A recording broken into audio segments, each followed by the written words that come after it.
और मेरे पास छुपने की कोई जगह नहीं थी। मैं पूरी रात भीगा, कांपा और एक-एक मिनट मौत की तरह लंबा महसूस हुआ। लेकिन असली डर तब लगा जब झाड़ियों में अचानक चमकती 2 आंखें नजर आईं। अगर तुम सोचते हो कि जंगल सिर्फ हरी-भरी जगह होती है, तो तुम गलत हो। क्योंकि असली जंगल तुम्हारी रूह को निगलने के लिए जिंदा रहते हैं, और मैं उसका जिंदा सबूत हूं। आज मैं तुम्हें बताऊंगा मेरी वो कहानी जहां हर सांस मौत से लड़ रही थी, जहां एक गलती और सब खत्म। कहानी की शुरुआत। मेरा नाम आज मायने नहीं रखता, क्योंकि उस दिन, उस जगह मैं बस एक आदमी नहीं था, मैं एक शिकार था। यात्रा का प्लान बड़ा आसान था, दोस्तों के साथ एक एडवेंचर ट्रिप। लेकिन किस्मत ने खेल ऐसा खेला कि मैं अकेला रह गया। ना नक्शा, ना फोन का नेटवर्क, ना कोई साथी। बस मैं और मेरे चारों ओर फैला हुआ मौत का साम्राज्य। पहला दिन, डर की पहली दस्तक। जंगल की हवा अलग थी। हर पत्ते की सरसराहट मुझे दुश्मन लग रही थी। पंछियों की आवाजें भी अब खौफ बन चुकी थीं। शाम होते होते आसमान पर काले बादल छा गए। बारिश शुरू हुई और मेरे पास छुपने की कोई जगह नहीं थी। मैं पूरी रात भीगा, कांपा और एक-एक मिनट मौत की तरह लंबा महसूस हुआ।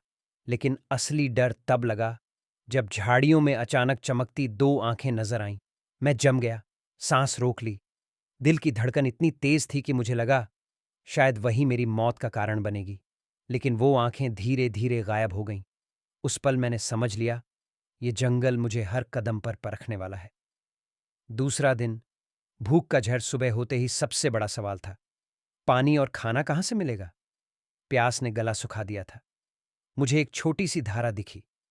पानी गंदला था, लेकिन पिए बिना मरना तय था। मैंने कांपते हुए घूंट भरे। हर घूंट ऐसा था जैसे जहर का खेल खेल रहा हूं। खाने के लिए मैंने झाड़ियों से कुछ फल तोड़े। रंग बड़े खूबसूरत थे, लेकिन खूबसूरती अक्सर धोखा देती है। मैंने हिम्मत करके एक एक कौर लिया। हर कौर के बाद डर था, कहीं यही मेरा आखिरी खाना ना हो।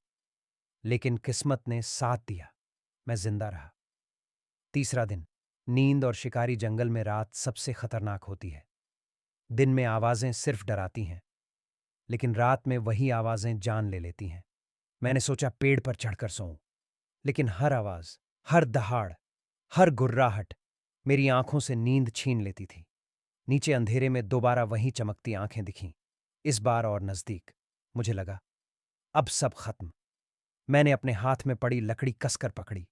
दिल कह रहा था तू मरेगा, लेकिन दिमाग चिल्ला रहा था लड़। घंटों मैं उस डर से जूझता रहा। वो जानवर नीचे घूमता रहा, लेकिन ऊपर नहीं आया। सुबह होने तक मैं टूटा हुआ था, लेकिन जिंदा था। चौथा दिन, आग की खोज। जंगल में आग सबसे बड़ा हथियार है। मैंने पत्थर टकराए, कोशिश की, बार बार नाकामी मिली। हाथ छिल गए, उंगलियां जल गईं, लेकिन हार मानना अब मौत को बुलाने जैसा था। आखिरकार चिंगारी निकली, धुआं उठा, और छोटी सी आग ने मुझे पहली बार उम्मीद दी। उस आग ने सिर्फ मुझे गर्मी ही नहीं दी, बल्कि मुझे यकीन दिलाया कि मैं हारने वाला नहीं हूं। पांचवां और छठा दिन।